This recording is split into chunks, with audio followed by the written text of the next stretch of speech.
Can we just talk a little bit about some numbers that came out today? As you know, we have been told the cost of living crisis, it is behind us. We have turned the corner. Inflation, got a 2 in front of it. Nothing to worry about. But of course, all of that was convenient for an election, right? We have turned the corner there with inflation. Under Labor, inflation is down. And the trend is clear that inflation is much lower than it was when we came to government. Well, you know, the reality though, prices, well, they may not be going up by the big chunks they've gone up by over the past few years, but they are still going up, going up, going up. So what you are paying for things in shops, well, it's all more than it was a couple of years ago. No question of it whatsoever, right? Well, guess what? Headline inflation, because we're now after the election, who cares? Government got what it wanted to convince a whole bunch of people that we'd turn the corner. It's now the highest it's been in 12 months. Well done, everyone. Why people fall for this, but they did. The monthly consumer price index comes out. It is now 3%. What is the band of which we must keep between? 2 and 3%. So technically just, ever so just. What was the biggest driver? Electricity prices went up by 25%. 25%. Tobacco, 12%. Alcohol and tobacco, 6%. Education, 5.5%. Non-alcoholic beverages, 4.9%. Housing, 4.5%. Food, gas, health, rent, you name it, all of it above that number of 3%. Now, why did electricity prices go up by almost 25%? Well, firstly, as you know, we're trying to move for the grid that worked to the new one, which will make us feel better about 1% of the world's climate problems.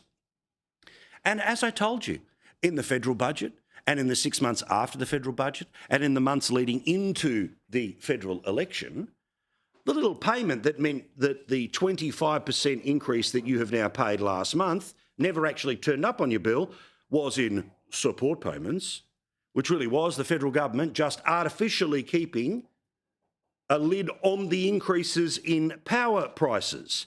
I told you it was just to win an election. They won the election by a country mile. So if people want to turn around, bitch and moan now about their power prices, guess what? This is what they've always been, apart from the falsehood of the Prime Minister and the snake charmer trying to keep things down to make it artificially look like we were getting on top of things. And why does this matter? Because the Reserve Bank is obviously paying attention to the inflation rate. Now, it's not just 1 month. They've got to have 3 between. There might be something crazy that happens in the next 30 days. But the expectation now is, remember how we're going to have 5 interest rate cuts this year? Now, bang, no more. That's it. Enjoy your mortgage as it currently is. Enjoy the python that's turning you purple right now, because you will stay that colour for the next couple of years. Until, of course, the government has to come up with an entirely new way of pretending that everything is awesome in the lead up to the next election. So, the Prime Minister is finally going to get his meeting with Donald Trump. No surprise. Always knew it was going to happen, even when everyone was saying, oh, it's never going to happen and it's a terrible reflection on her. Right? 4 years was going to happen. They found a way and it is going to happen.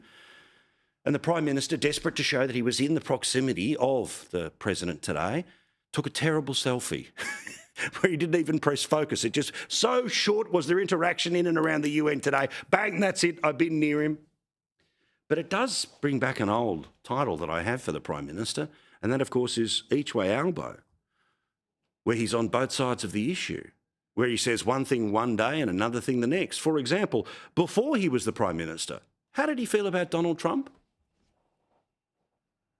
We have an alliance with the US, we've got to deal with him, but that doesn't mean that you're uncritical about it.